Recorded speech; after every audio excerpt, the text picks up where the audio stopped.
Hello, and today we're going to be doing a tier list ranking of the songs on the classic Beatles album, Abbey Road. So, I know all of these songs are pretty fucking good. Like, there's no shit songs on this album, really. It's a pretty solid piece of work, but I'm just going to be doing this relatively. So, the worst songs on the album are going to be going in F tier, the best songs are going to be going in S tier, and then obviously the bit in between is pretty self-explanatory. So, yeah, let's start off. Let's just do it in order of the track list, I think. Come Together. Now, Come Together is a fucking groovy track.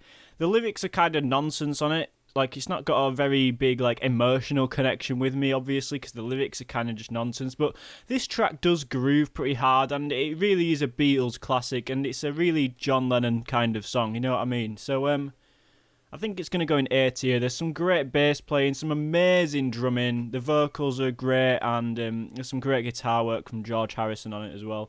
And, of course, that lovely Billy Preston keyboard solo, I believe. Now, Something was the first A-side single that George Harrison got, because they didn't give him A-side singles very much, because they obviously thought he was not a good songwriter, or not as good as Lennon and McCartney, should I say. But this song really proved that he was just as good as Lennon and McCartney. This is a fucking amazing song. It's a great love song. It's a great vocal performance from Harrison on this. It's his typical kind of laid-back, kind of chill tone, and it just goes with the instrumental so well. And it's just arranged really nicely. There's some great strings from George Martin on it. The bass playing is absolutely immense. The drumming's really minimalistic for most of it, but it works so well with the song and just lets those vocals and that melodic bass line really shine through. And the guitar solo, man, the guitar solo is fucking great on this. It's definitely one of the best guitar solos of all time. So I think this song's going in S tier because, it's a pretty emotional song and it's just really great. It's really great. All the elements are good. Maxwell's Silver Hammer. Now, they apparently really didn't like recording this, and I can kind of see why, because McCartney basically made them do fucking, I don't even know, about 40 takes of this thing, and they'd been working on it since January that year as well in the Let It Be Get Back sessions. This song's a little bit corny. There's always those McCartney songs in there where it's just a little bit corny, stuff like When I'm 64 or Honey Pie, things like that where it's just, it kind of makes you cringe a little bit. Now, it is a cool concept for a song. There's not many songs about murderers, especially not at that time. It wasn't really a common thing to have a song about kind of battering people to death with a hammer. So, it's definitely a creative song and it's definitely pretty original, but man, it is corny, and the bass line's nothing special, really. It's played by George Harrison, and I'm pretty sure he was just kind of doing what Paul told him to do. It is a creative song, and, the performances are all good on it. There's some nice drum fills on it, but it's not one of the best. So I think this is probably going to go in E tier. Now, there is some really nice synths on it, though, to be fair. I'm going to put it in D tier, just because of those really nice, kind of innovative synths at the end of it. Oh Darling. Oh Darling is a great song. It's one of the most emotional songs on the album. I think it's very powerful. John Lennon claims that he could have apparently done a better vocal performance than McCartney on this, but I don't know. I feel like he would have just done all that stupid primal screamy kind of shit on it, and I don't know. I don't think he could have done a better vocal performance than McCartney on this. I think the vocals are great, the bass line's great. I'm a bit unsure who played the bass on it. I'm pretty sure it was George Harrison and McCartney was playing piano, because the basic track was all done in one take, and the piano playing definitely sounds like McCartney. So I think it's either John or George on bass, and it's a great bass line. The piano work is fucking amazing on it. Some of the best piano work from McCartney or whoever played it. The vocals are obviously great. There's kind of heart-wrenching lyrics. Yeah, this is a great song. And there's some amazing drum fills in it, some nice little 8th note triplet kind of things going on. Or 16th note triplets. I don't fucking know. I can't really remember. But towards the end of the bridge, I think, or in the middle of the bridge, it's or some shit, you know what I mean? And it's just really great. So this track grooves pretty hard, and yeah, it's a pretty emotional song. So I think I'm going to put this in... I think I'm going to put in A tier, because it's an amazing vocal performance from McCartney, to be honest. Octopuses Garden. This is the second Ringo song like Ringo written song that ended up on any Beatles project, and it's actually the last song that Ringo wrote for any Beatles project. And again, like Maxwell's Silver Hammer, it is a little bit corny. I don't think it's a high point of the album, definitely, but I don't know, it's a pretty wholesome song, and you know, it's obviously all a bit of a metaphor for the situation they were in at the time, which is a nice bit of songwriting on Ringo's part. Some pretty nice bass playing, some pretty nice drumming. It grooves quite hard. There's some nice kind of syncopated things going on in the beat. And, I mean, the vocals are kind of weak, obviously, because it's Ringo. You know, he's not the best vocalist of all time. It's definitely not a high point of the album, but there's some really nice guitar work on it from Harrison as well. You can tell on this album they were really all just contributing everything they could to each other's songs. So, I think I'm probably going to put this in... I think I'm going to put it in D tier with Maxwell's Silver Hammer. Although it is a better song, I think it's arranged better. I don't think it's not quite better than Maxwell's Silver Hammer because it's still kind of a little bit corny and the vocals are really weak on it. Let's move on to I Want You, She's So Heavy. Now, as a song, this is pretty like F tier in terms of songwriting. There's like nothing to it at all. It's literally just got 14 words in it, I think. If that, it might be 13 words. It's got like 13 or 14 different words in it anyway, and it's such a simple song. But the way it's arranged and like the instrument playing on it, the drumming's amazing. Everybody's contributing like everything they can to this. So there's some amazing Billy Preston organ on it. It's a really powerful track, and I mean that end bit is so like innovative and different to anything else I've ever heard. It's one of my favourite Beatles moments, just that massive 3 or 4 minute stretch of instrumental at the end of it, you know, with that wind sound effect going on. And Lennon does an amazing job on the vocals. There's some really nice, like, powerful screams in this, and it's just a great take on, like, the love song as a concept, and it's really, like, nothing that came before it.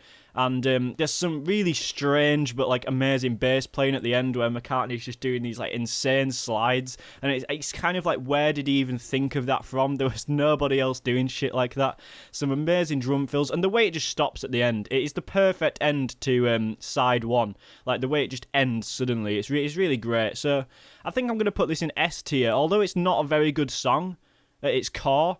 Like, it is arranged really well, and it's probably one of my favourite Beatles moments, that outro section. Very powerful stuff.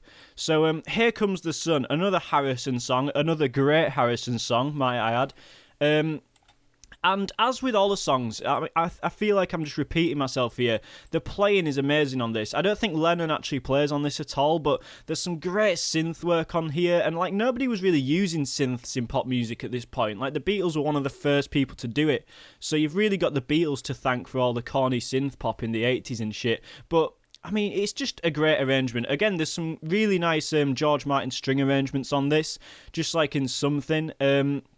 And it is an amazing song just at its core, you know what I mean? Like, even if Harrison just put like an acoustic version of this on the album with none of the others on it, it'd still be one of the best songs on the album, I think, just because it's such a good song at its core.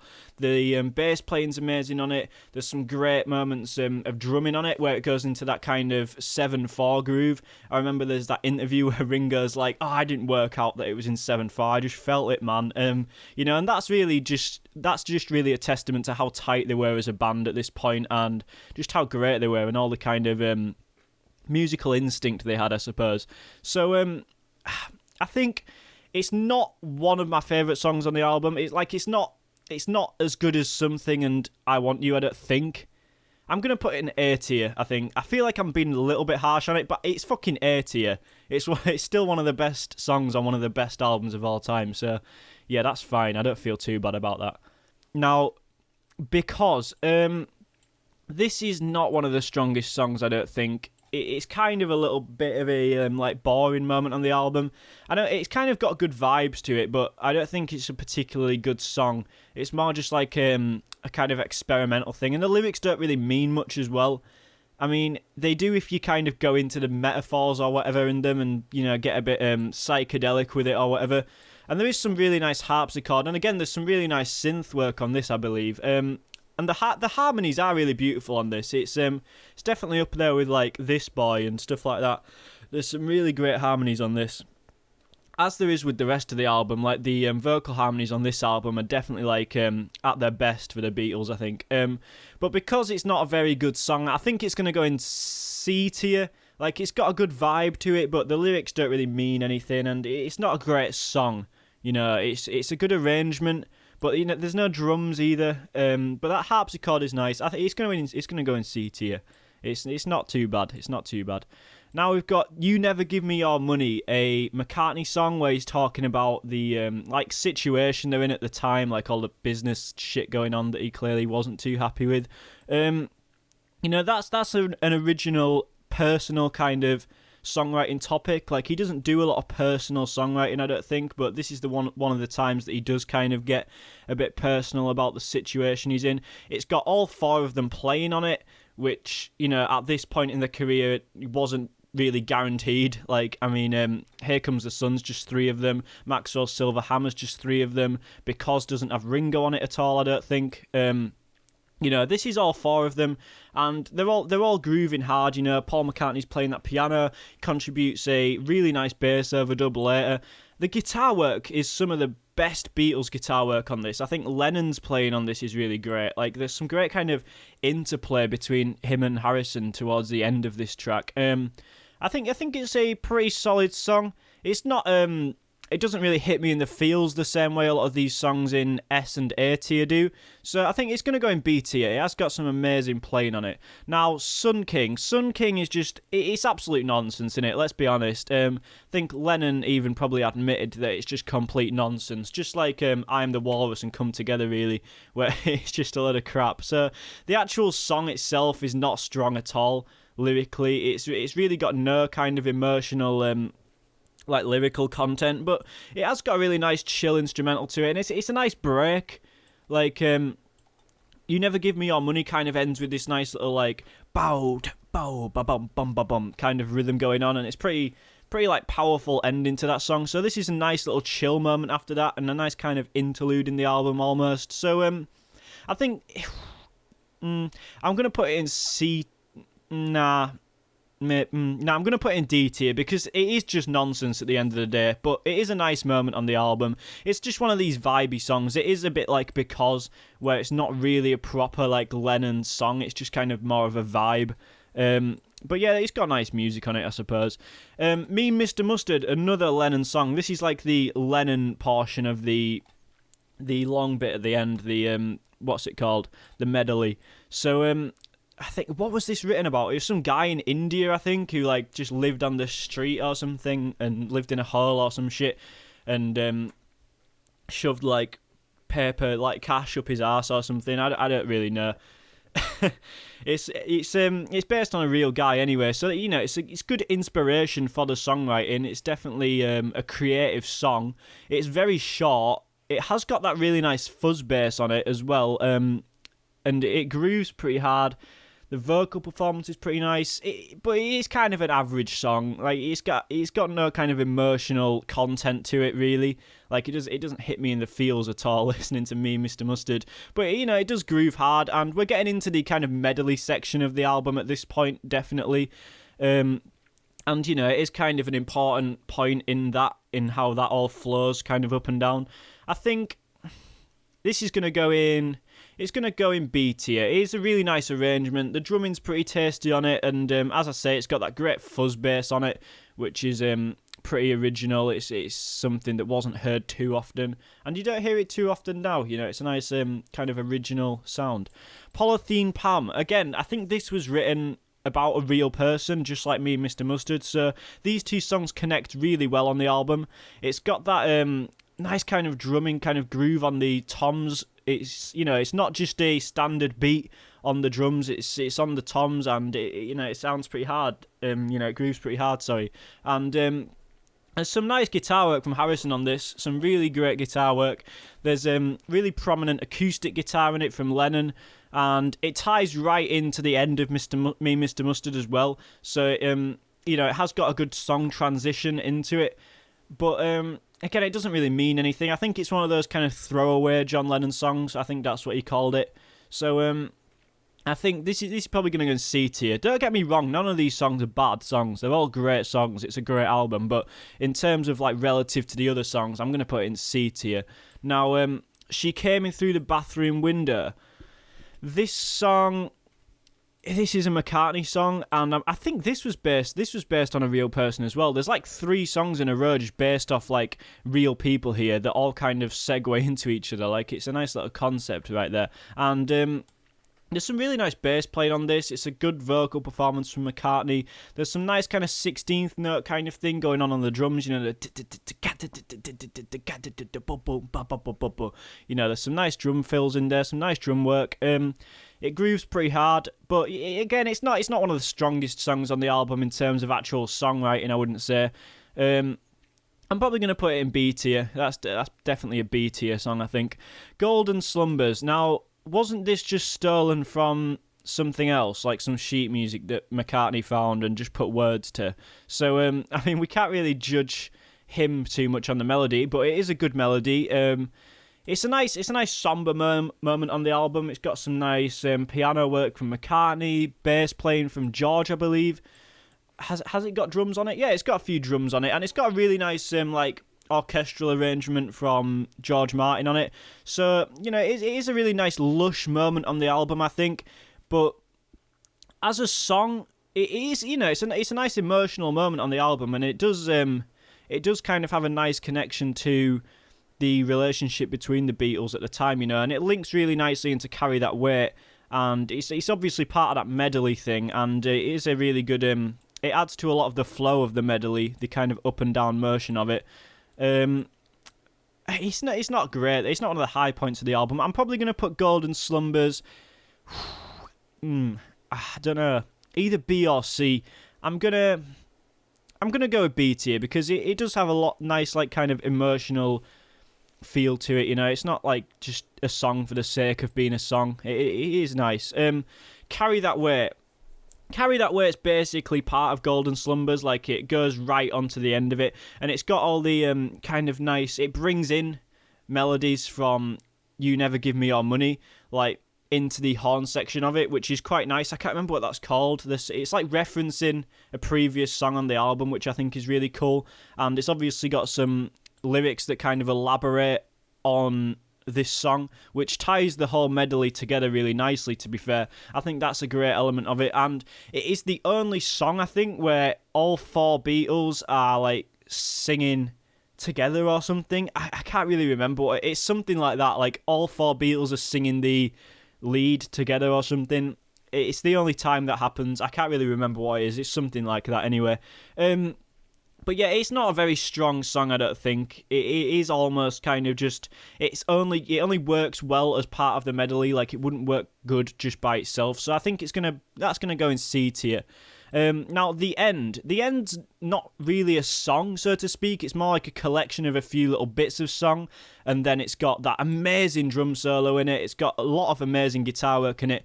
And it is honestly, like, the perfect end to an album. These 2 songs here that aren't really songs, they're just like little bits. The perfect end to this album. Like, I'm glad they didn't try and write like some epic song like A Day in the Life or something for the end of this album. I think this works really well. The guitar solos are amazing on it. This is going in A tier. There's amazing guitar work on it and amazing drum solo. Like, that drum solo is so simple, technically speaking, but like everything Ringo does, it just grooves so hard, and it's just so memorable. Like, it sticks right in your brain. Now, the last song on the album, which is kind of like a hidden track, it's kind of like the first hidden track ever, Her Majesty, and it is just kind of like a little segment of that song. There is a longer version on the deluxe edition, I believe, like an alternate take of it, and it you know, it's Her Majesty. It's not a fucking masterpiece. It's just McCartney pissing about on a guitar. Like, I'm pretty sure none of the others were even in the studio for this. He was probably just in by himself, and it kind of sounds like pre-McCartney 1 kind of sound, you know, like just McCartney by himself, you know, kind of going back to his roots, keeping it simple. It's almost the same attitude as McCartney 1, so it does have a bit of kind of like significance historically, like it's almost preparing you for that McCartney album in a way, and I think it is a nice little bit on the end of the album, but it didn't really need to be there. I think it's better for it, because it kind of brings you back down after listening to the end and kind of says, well, it's not that serious. It's just, us four lads having a laugh, making an album, Like, the end's a bit of a serious, epic kind of moment, and this is just a nice little jolly tidbit on the end of it, which I think is pretty cool. I think only the Beatles would have done that. Like, they're not taking themselves too seriously here by including it. But yeah, it's not a great song, as I said. I think this is probably going to go in... It's probably going to go in D tier with all this stuff. Now, I've not actually used the E or F tier at all because... I don't know, I felt bad, I think, using these two tiers because it is such a great album. So, yeah, this has been the Abbey Road tier list. Remember to comment and like and all that stuff. Comment if you want me to do any other albums like this. I could do any other Beatles album or like just any classic album really I'd like to do a tier list for. So yes, thank you for watching and goodbye.